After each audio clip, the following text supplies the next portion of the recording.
What's up, guys? Welcome to Daily Refinement. In today's video, I'm just going to be honest with you guys about reselling. I've been doing this full time since 2017. I've learned a lot of stuff. I think I've met most people who resell at a high level, either in person or on the phone or on Zoom. I've met everybody, I've seen everything, and I'm here to report back some honest truths with you guys. So let's start with number one. We lay out a whole bunch of things in our Facebook group that Tech and Sports has done over the years. Over his 13 years of reselling, 15 years of being in this type of business, he's learned a few things along the way. But what's interesting is he hasn't really added anything new. In all these years, it's the same basics that have worked for him this entire time. So a lot of people talk about high-level eBay. They want to join a high-level group. We actually just started one that's going to start this week in our group, which is going to be free. If you want to talk higher level and you're doing $100,000 a year or more, or $250,000 a year or more, you can join that group for free in our group. It's an additional call we're going to do just for the higher level people. But I can tell you for sure from experience, there is no such thing as high-level eBay. It's just the basics. One of my workers just told me a term called gold-plated, or feature creep is what they call it in technology circles. Essentially what that means is like people making things fancy, but it doesn't address the initial thing. So what we do as resellers is resell things that have been sold before. Retail is where you sell something the first time.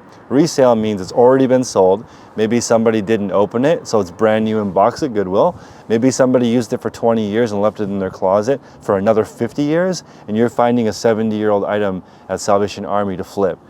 In all those scenarios, we're not giving a retail experience to the customer generally. It's generally resale, meaning it's being sold again. So that being said, I think a lot of us lose like the meaning behind actually what we're doing, which is like trying to give the customer who's buying it the best possible experience. But I think a lot of people, including me, maybe more than anybody, I've been guilty of trying to make things super fancy, and that's not really what this is all about. The tried and true system of what Tech and Sports is preaching and what he's preached over the years is just a simple photo setup. His is on the ground. So I mean, you can't do tens of thousands of dollars a day with a complicated system because you run out of time. Today we actually had a call in our jean call run by Andy. He has a really, really good opportunity to buy a whole bunch of jeans, and I can tell you from experience that his process is too complicated. He will not be able to process all those jeans, and that supplier will move on to somebody else who can. People are wondering, like, how do I get all these high-level deals? High-level deals just come from when you're really good at the basics and you can process a lot of items. So if it takes you 1 minute to process an item, over the course of an hour, you can process 60 items. Over the course of 8 hours, you can process 480 items. That's a lot of stuff. In the course of a week, that's thousands and thousands of items.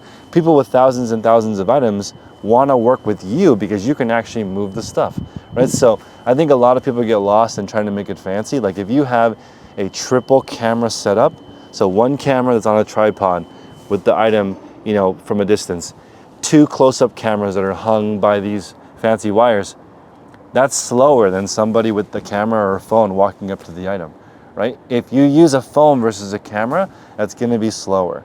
So all these things that we're doing, this is kind of the point that I wanna make in today's video.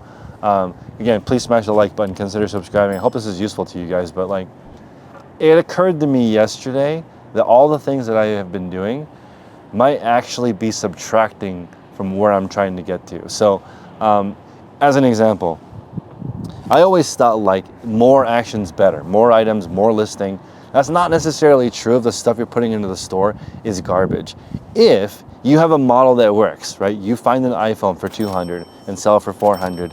After fees, testing, grading, returns, false item not as described, whatever, you're left with a $60 profit selling a $200 phone.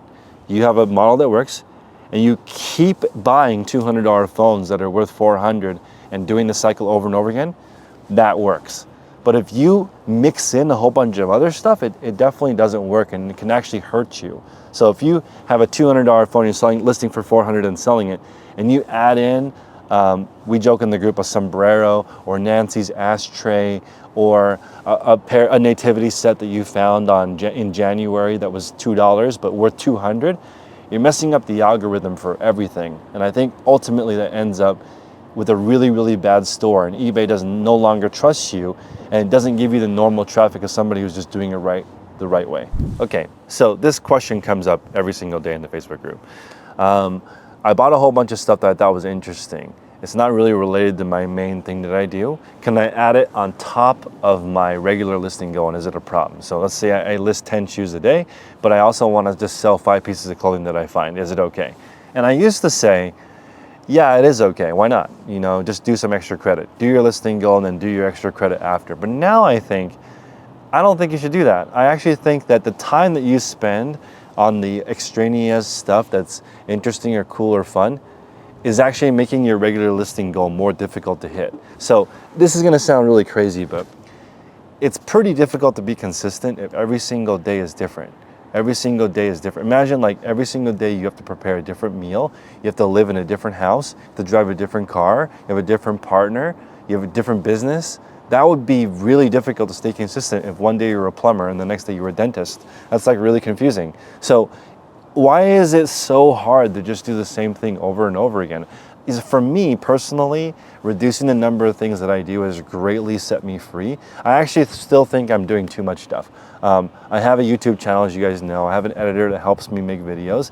It's still difficult to do this. Most of the time, my editor is just waiting around for me to get organized so I can actually make a video. So I'm not properly utilizing his time. My streamers that work in my whatnot, they're doing okay. They sell 150 items per day, but today somebody came and looked at my business and told me that they could easily be selling 225 items per day if I just fix a few of the things that make it difficult for them to sell. So I'm like, here I am, right, with all these people, all these resources, and I'm doing okay, but I could do a lot better, I think, if I just did less. So I'm not really even sure what to do because I've cut out so much stuff. If you guys have been following me since 2017, I'm way less squirrel than before. A lot of things don't make sense to me anymore, and I don't do them anymore. So as an example, yesterday, after thinking that all this extra stuff that I do I used to think it was extra. Now I think it's subtracting from my main goal, right? So I want to be happy, I want to be healthy. My income goal for my reselling business is $10 million and $2 million profit, and I want to have around 10 employees. That's what I'm aiming for. And looking at the way that I'm doing it right now, I feel like all these little things that I do that are not related take my focus away and are harming me from actually reaching my goal. So a lot of people, like I gotta shout out Linda in the group. She told me that she is an expert in listing. So she can list a doorknob and a pair of earrings in the same amount of time. But later during the conversation, she was like, oh wow, having a storage system that caters to both earrings and doorknobs is confusing. It's gonna require 2 different kinds of systems. Maybe one is more fragile, maybe they ship differently. And even though she can maybe list it in the same amount of time, storing it, shipping it, developing a relationship with the customer is going to take twice as much time versus just a singular amount of time. So I just don't know why we can't just do what's recommended. Why do we have to make all these crazy things that make it our way? To be honest, I'm kind of sick of doing it my way. I just want it to be easy. Like I kind of at the end of the day don't want to think too much about what I want to eat. When I go on a date or go on to do something fun, sure, I want it to be spontaneous, but like just a basic meal, I don't want someone to say, Chris, we have 12 choices for lunch. It's too much. So at this point, I feel like I just want to do what's recommended. What's recommended if you want to be wealthy is pretty straightforward. You just invest half your income. So if you make $3,000, live on $1,500, invest the $1,500 into stocks, into a business, into real estate. Let that build over time. And here's kind of the part that a lot of people forget. You have to do that for 30 years. Most people just do it for a year or two and they're like, why am I not getting any traction? You just started. So a lot of people right now are thinking, how can I be more fancy? How can I have a nice car? How can I eat out more? How can I take more vacations?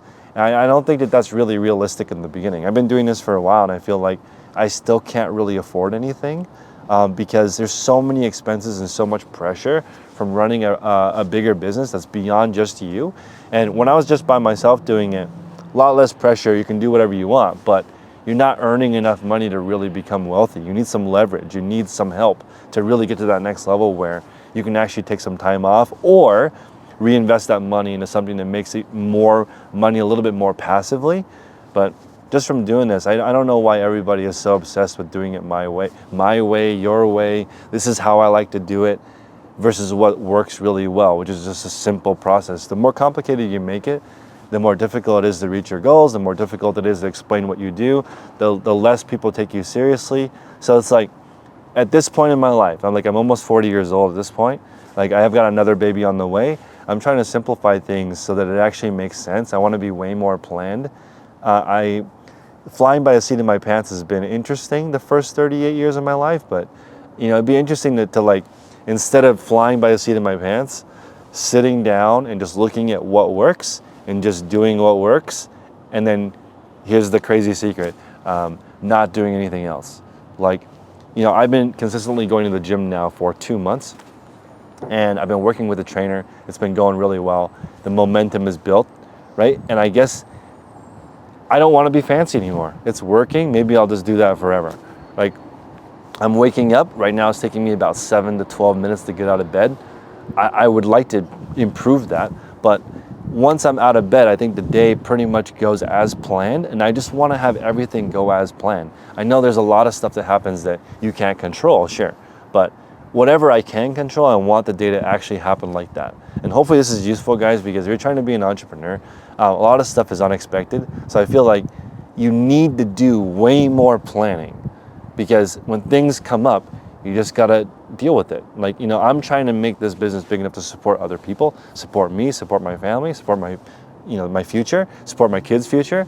But I just think that I've been a little too lax, a little too flimsy with my processes, and I'm paying the price. So I would rather everyone listening right now to be a lot smaller, pay attention to what you're doing, pay attention to your hourly rate, pay attention to what you eat, how much you sleep, how you treat people around you, and try to bring everybody up, and try not to get fancy. Try not to be the person that thinks they know everything. I'll end on this point. The Dunning-Kruger effect is where people who don't know anything think they know everything, and people who think they know everything don't think they know anything. I've been selling 7 figures worth of stuff for a couple of years now, and I feel like I know nothing, right? But I get tons of advice from people who are just starting, thinking they know everything, which is crazy to me. Like, I'm all for constructive criticism. Please let me know things that I'm doing that are silly, and I'll take a look at it. But like, don't act like you know everything, because that's crazy. You don't know everything. I don't know everything. Nobody knows everything. Just act like you don't know anything, and your whole life will be a lot easier. I want to be on the opposite side of the Dunning-Kruger effect that they don't talk about, which is people who really know what they're doing don't think they know anything. They're humble, beginner's mind, still learning. Tech, even though he's listed hundreds of thousands of items, he listens to every single call that we do, which is like 16 calls per week. It's around 30 hours a week of calls every single week. He's listening, trying to think of a better idea and how to implement it. Somebody shares, you know what, I have this new clip system for my inventory. He'll be like, okay, he'll listen to it. And he'll be like, that's for sure slower, right, than this system. Or that's a cool idea, but it would take you a lot to do it. Or that's interesting, but way slower. And now I'm thinking, all those ideas that are presented that are way slower, worse, I don't know why we always pick them. I don't know why people do what they want versus what's recommended. If you read the owner's manual and then do it as instructed, your results are going to be totally different. And I don't know, this may sound like kind of a negative video, but I just feel like if everyone took a step back or 2 steps back, or maybe you just start over and look at every single step that you do and see if it makes sense to your overall goal, I think your whole life would be a lot better. So take it for what it's worth. See you guys next time.